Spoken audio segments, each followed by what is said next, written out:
Kua pānui mai te minita I ngā take pūtea a Grant Robertson I te tahua pūtea mo te tau 2021. Kei te ki ia tēnei tahua, ko te tahua whai oranga.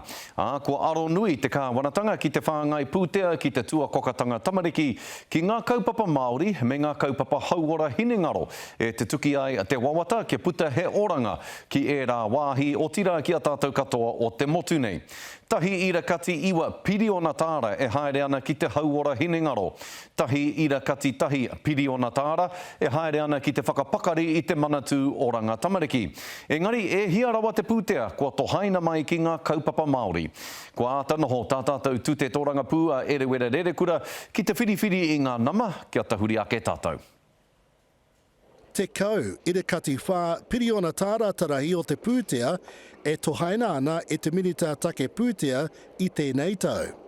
Hei tā Grant Robinson I te tino aro atu ia ki ngā hiahia o te ao Māori. When you look at both the funding within the priority there and also other funding that is targeted, you're up over the $500 million level across 4 years. That's an evidence-based response.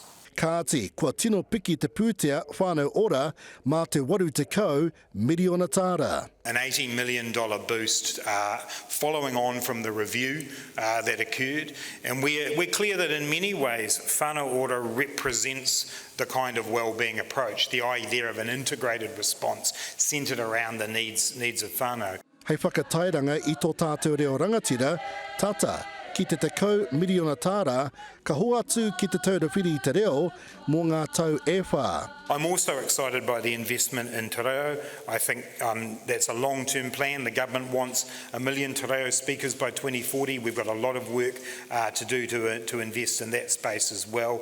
And also other investments like te Māngai Pāho. Kua whiwhi pūtea hou a te Māngai Pāho, te kau mā whā miriona tāra tōna rahi. Mehe mea ko hau te kreiti ka homai he rua pi prawa me te rima ika hei whāngai te marea I oti a te kreiti te rāmahi.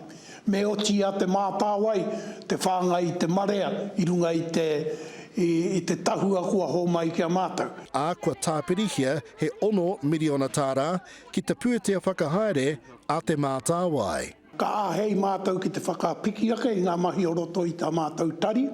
O enei moni hou, kua homai nei hei whakahaere I ngā mahi a te mātāwai I roto I tāna tari.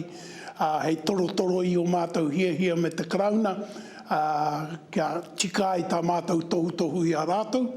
Mā te huruhuru e rere ai ngā manu Māori. Iriwere Rerekura, te karere.